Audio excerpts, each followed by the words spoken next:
இன்று அஜித் குமாரின் விடாமுயற்சி ரிலீஸ் ஆகியுள்ளது. படம் எப்படி உள்ளது என்று இப்போது பார்க்கலாம். லைக்கா தயாரிப்பில் மகிழ் திருமேனி இயக்கத்தில் அஜித் நடித்துள்ள விடாமுயற்சி இன்று வந்துள்ளது. நீண்ட இழுவைக்கு பிறகு ரிலீஸ் ஆகியுள்ள படத்தை அஜித் ரசிகர்கள் கொண்டாடி வருகின்றனர். சென்னை உள்ளிட்ட அனைத்து தியேட்டர்களிலும் ஒரே ஆரவாரம்தான். மேலும் படத்தை பார்த்த ரசிகர்களும் சினிமா விமர்சகர்களும் தங்களுடைய கருத்துக்களை சோசியல் மீடியாவில் பதிவிட்டு வருகின்றனர். அதில் அஜித் ரசிகர்கள் படத்தை ஆகா ஓகோ என கொண்டாடி வருகின்றனர். சண்டை காட்சியிலிருந்து அவருடைய ரொமான்ஸ் ஒவ்வொன்றும் தெரிக்க விட்டுள்ளதாம். படத்தின் காட்சிகள் பல இடங்களில் விறுவிறுப்பை கூட்டியிருக்கிறது. ஆனால் சில இடங்களில் சலிப்பு தட்டுவதை தவிர்க்க முடியவில்லை. ஆக்சன் த்ரில்லராக இருக்கும் இப்படத்தில் பின்னணி இசை ஒர்க் அவுட் ஆகி இருக்கிறது. அதேபோல் ரொம்பவும் ஸ்டைலாக படம் வந்திருக்கிறது என ரசிகர்கள் கூறுகின்றனர்.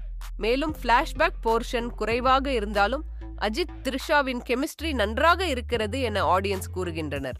சில ரசிகர்கள் இது விடாமுயற்சி இல்ல வீண் முயற்சி என பதிவிட்டு வருகின்றனர். இப்படியாக படத்திற்கு கலவையான விமர்சனங்கள் வந்து கொண்டிருக்கிறது. இருந்தாலும் போக போக ரெஸ்பான்ஸ் எப்படி இருக்கிறது என்பதை பொறுத்து அடுத்த வசூல் நிலவரம் தெரியும்.